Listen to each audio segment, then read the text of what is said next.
हमारे इस channel Mithila junction को लाल button दबाकर सब्सक्राइब करें व घंटी के निशान का बटन दबाएं ताकि सभी नए वीडियो आप तक तुरंत पहुंचे बिल्कुल मुफ्त।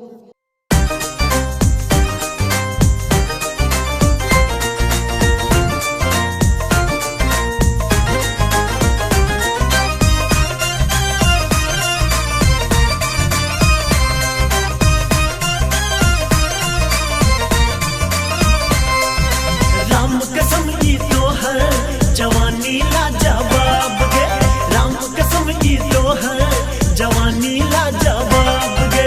बड़तर सा बेगोरी, बड़तर सा बेगोरी, ई 16-17 साल गे।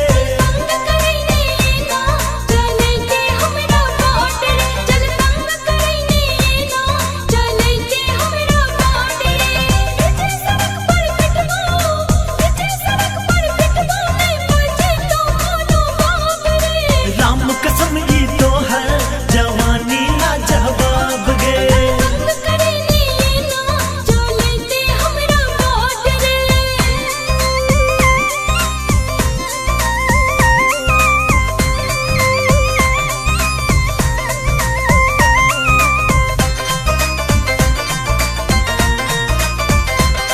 चले छे तुझको, ताके छे हंसको, कहबे तू love you, कहीं आगे फिसको।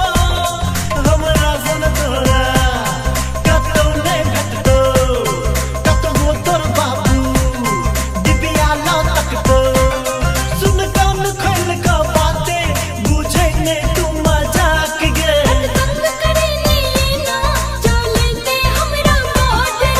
राम कसम की तो है जवानी लाजवाब गे।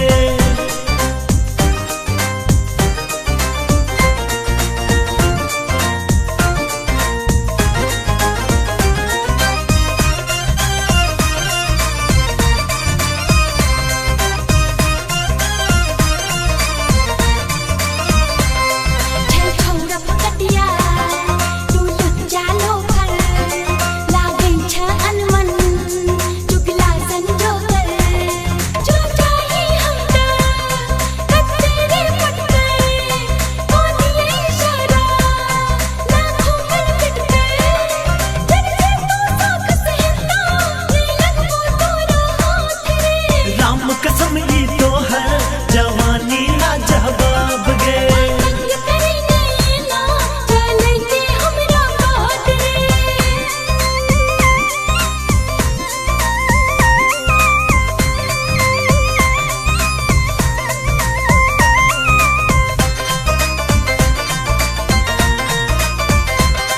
राखै नै सान, धै जतौ गुमान, तू बात के गोरी, हमर तो मन। कहबे तू जे दे, हम सबटा देबो, बाप का अर्जल है, हम सब लिख देबो। हम ऐस करेबो तोरा ला जाके अहमदाबाद गे।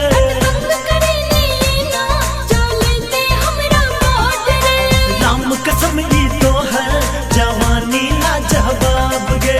बड़तर सा बेगोरी, बड़तर सा बेगोरी, ई 16-17 साल गे।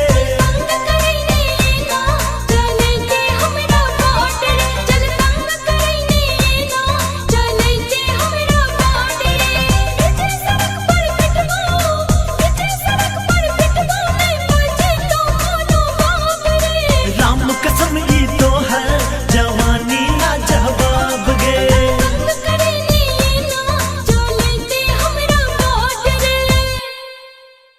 हमारे इस चैनल मिथिला जंक्शन को लाल बटन दबाकर सब्सक्राइब करें व घंटी के निशान का बटन दबाएं ताकि सभी नए वीडियो आप तक तुरंत पहुंचे बिल्कुल मुफ्त।